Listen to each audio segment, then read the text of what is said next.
Hello, എല്ലാവർക്കും നമ്മുടെ ഒരു പുതിയ വീഡിയോയിലേക്ക് സ്വാഗതം. ഇന്ന് നമുക്ക് വളരെ പെട്ടെന്ന് ഉണ്ടാക്കാൻ പറ്റുന്ന രണ്ട് മിക്സ്ചറിൻ്റെ റെസിപ്പിയാണ്.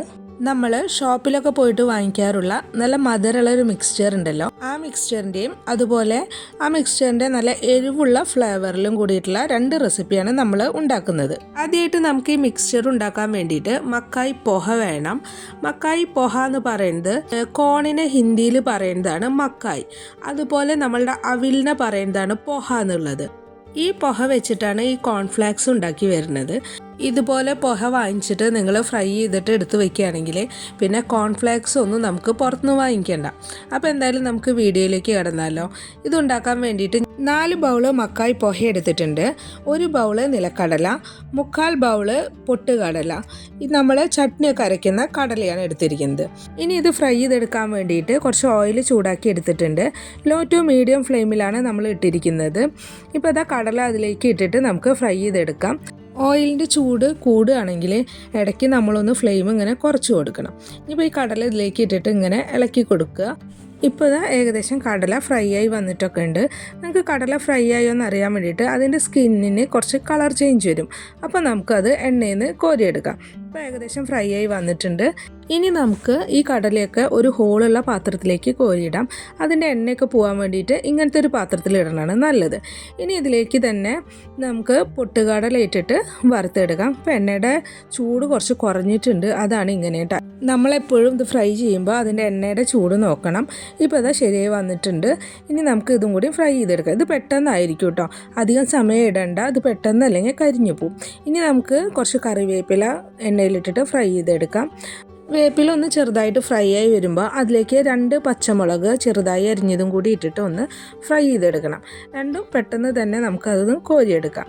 ഇനി കുറച്ച് ഉണക്കമുന്തിരിയും കൂടി നമുക്ക് ഇതുപോലെ തന്നെ ഫ്രൈ ചെയ്തെടുത്തിട്ടുണ്ട്. ഇതിലേക്ക് വേണമെങ്കിൽ കാഷ്യൂനട്ട്, ബദാം, അതുപോലെ നിങ്ങളുടെ ഇഷ്ടത്തിനനുസരിച്ച് നട്ട്സൊക്കെ ചേർത്തിട്ട് ഉപയോഗിച്ചാൽ നല്ല ടേസ്റ്റ് ഉണ്ടായിരിക്കും കേട്ടോ. ഇനി അതേ എണ്ണയിലേക്ക് മക്കായി പോഹയും കൂടി ഇട്ടിട്ട് ഫ്രൈ ചെയ്തെടുക്കണം. കുറേശ്ശെ ഇട്ടിട്ട് വേണം നമുക്കിത് ഫ്രൈ ചെയ്തെടുക്കാൻ. ഈ പോഹ എണ്ണയിലേക്ക് ഇട്ടിട്ട് ഒന്ന് ജസ്റ്റ് ഇളക്കി എടുത്താൽ മതി, അപ്പോഴേക്കും തന്നെ അത് ഫ്രൈ ആയി കിട്ടും. ഇനി നമുക്കിത് എണ്ണയിൽ നിന്ന് കോരിയെടുക്കാം. അങ്ങനെ 4 കപ്പ് മക്കായി പോഹ ഞാൻ ഇതുപോലെ ഫ്രൈ ചെയ്ത് വെച്ചിട്ടുണ്ട്. ഇനി നമുക്കിതിലേക്ക് ഒരു മസാല വേണം. അതിനുവേണ്ടി ഒരു ബൗളിലേക്ക് 1/4 ടീസ്പൂൺ മഞ്ഞൾപ്പൊടി, 2 ടീസ്പൂൺ കാശ്മീരി മുളക് പൊടി, 1/2 ടീസ്പൂൺ കുരുമുളക് പൊടി, 1/2 ടീസ്പൂൺ ചാട്ട് മസാല, കുറച്ച് ബ്ലാക്ക് സോൾട്ട്, 2 ടീസ്പൂൺ പഞ്ചസാര പൊടിച്ചത്, 1/4 ടീസ്പൂൺ ഏലക്ക പൊടിച്ചതും കൂടിയും ചേർത്തിട്ടുണ്ട്. ഇതെല്ലാം കൂടിയിട്ട് നന്നായിട്ട് നമുക്ക് മിക്സ് ചെയ്തെടുക്കണം. ഇനി വേണമെങ്കിൽ ഇതിലേക്ക് 1/2 ടീസ്പൂൺ ഗരം മസാല ചേർക്കാം. നിങ്ങൾക്ക് അതിൻ്റെ ഫ്ലേവർ ഇഷ്ടമാണെങ്കിൽ നിങ്ങളത് മിക്സ് ചെയ്തെടുത്തോളൂ കേട്ടോ. ഞാനിപ്പോൾ ഗരം മസാല ഇതിൽ ചേർത്തിട്ടില്ല. ഇനി നമ്മൾ ഫ്രൈ ചെയ്ത് വെച്ചിട്ടുള്ള കടലയിൽ നിന്നും കോൺഫ്ലേക്സിൽ നിന്നൊക്കെ പകുതി എടുത്തിട്ടുണ്ട്. എന്നിട്ട് അതിലേക്ക് ഒരു 4 ടീസ്പൂൺ ഇപ്പോൾ നമ്മൾ തയ്യാറാക്കിയിട്ടുള്ള മസാലയുടെ പൊടിയും കൂടിയും ചേർത്ത് ഇളക്കിയിട്ടുണ്ട്. ഇപ്പോൾ അത് ഇളക്കി നോക്കിയപ്പോൾ കുറച്ച് എരിവ് കുറവാണ്. പിന്നെ ഞാൻ 2 ടീസ്പൂണും കൂടിയും ഇതിലേക്ക് ചേർത്തിട്ടുണ്ട്. എന്നിട്ട് ഈ മസാല എല്ലായിടത്തും ആവുന്നത് വരെ 2 സ്പൂൺ വെച്ചിട്ട് നമുക്ക് നന്നായിട്ട് മിക്സ് ചെയ്തെടുക്കാം.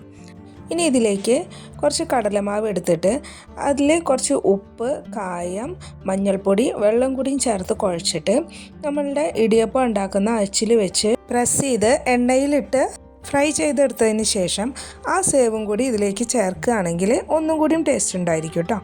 ഞാനിപ്പോൾ അങ്ങനെയൊന്നും ചെയ്തിട്ടില്ല, നിങ്ങൾക്ക് വേണമെങ്കിൽ അങ്ങനെയൊക്കെ ഉണ്ടാക്കിയെടുക്കാം. ഇനി നമുക്ക് രണ്ടാമത്തെ മിക്സ്ചറിന് വേണ്ടിയിട്ട് ബാക്കിയുള്ള കടലയും മുന്തിരിയും കോൺഫ്ലേക്സും എല്ലാം കൂടിയിട്ട് ഒരു പാത്രത്തിലേക്ക് ഇട്ടിട്ടുണ്ട്.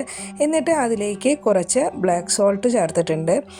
പിന്നെ 1/2 ടീസ്പൂൺ ഏലക്ക പൊടിച്ചതും 4 ടീസ്പൂൺ പഞ്ചസാര പൊടിച്ചതും കൂടിയും ചേർത്തിട്ട് 2 സ്പൂൺ വെച്ച് നമുക്കത് മിക്സ് ചെയ്തെടുക്കാം. ഇപ്പോൾ അത് ഞാൻ മിക്സ് ചെയ്ത് നോക്കിയപ്പോൾ മധുരം കുറവാണ്. അതിലേക്ക് 3 ടീസ്പൂൺ പഞ്ചസാരയും കൂടിയും ചേർത്തിട്ടുണ്ട്. അങ്ങനെ നന്നായിട്ട് ഇത് പഞ്ചസാര എല്ലായിടത്തും ആവുന്നത് വരെ നമുക്കിത് മിക്സ് ചെയ്തെടുക്കാം. അപ്പോൾ അതാ നല്ല ടേസ്റ്റുള്ള മിക്സ്ചർ റെഡിയാക്കി എടുത്തിട്ടുണ്ട്. അപ്പോൾ നിങ്ങളെല്ലാവരും ഈ റെസിപ്പി ഒന്ന് ട്രൈ ചെയ്ത് നോക്കണം കേട്ടോ. വളരെ എളുപ്പമാണ് നമുക്കിത് ഉണ്ടാക്കിയെടുക്കാൻ വേണ്ടിയിട്ട്. ഇനി കടയിലൊന്നും പോയി വാങ്ങിക്കാതെ നിങ്ങളെല്ലാവരും ഇത് വീട്ടിൽ തന്നെ ഉണ്ടാക്കി നോക്കണം കേട്ടോ. അപ്പോൾ നിങ്ങൾക്ക് എൻ്റെ വീഡിയോ ഇഷ്ടപ്പെട്ടെങ്കിൽ ലൈക്ക് ചെയ്യാനും ഷെയർ ചെയ്യാനും സബ്സ്ക്രൈബ് ചെയ്യാനും മറക്കരുത്. നല്ലൊരു റെസിപ്പിയുമായി അടുത്ത വീഡിയോയിൽ നമുക്ക് വീണ്ടും കാണാം.